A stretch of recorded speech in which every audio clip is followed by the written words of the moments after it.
na-stress gid ko karon mga teach. Kay nga no. Naka-receive na sab ko og BE. You hear it right. Naka-receive po yung above na to ng BE. And bakit naman 5-1 talk, inaalaw mo si student na mag-navigate sa sarili niyang slide? Just, yes. Yung estudyante ko ngayon is gusto niya siya na susunod. Gusto niya siya na susunod. Gulat na lang ako, saan ka na ba? Saan page ka na? Where are you? What page are you now? What page are you in? Diyos ko, tapos sasabihan ako, teacher, I'm almost done. I'm on page 18.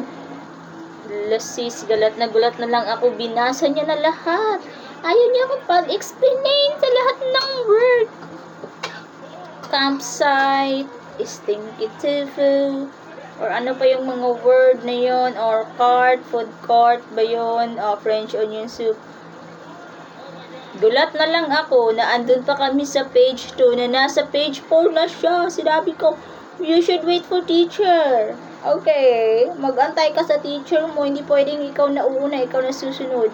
Ba't naman kasi binigyan nyo ng access 5-1 talk na naninext nila yung page? Alisin nyo yun. Ewan ko talaga kay 5-1 talk.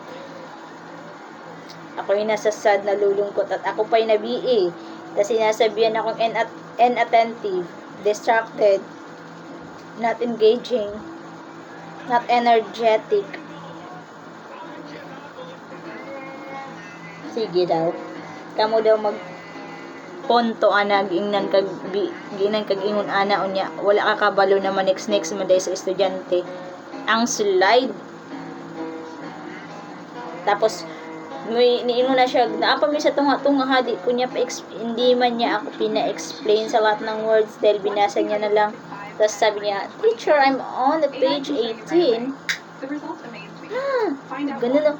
Oh, we're here on page 15. I need to explain to you all the words so that you know what is the meaning of that word. Sabi naman niya, na teacher, I don't like. I'm almost done reading it. Hala sis, nagbuot lagi siya. Baka naman 5-1 talk, alisin mo yung access naman ni next nila yung page. Kami lang talaga dapat teacher maka next on the other slide. Kasi hirap po talaga.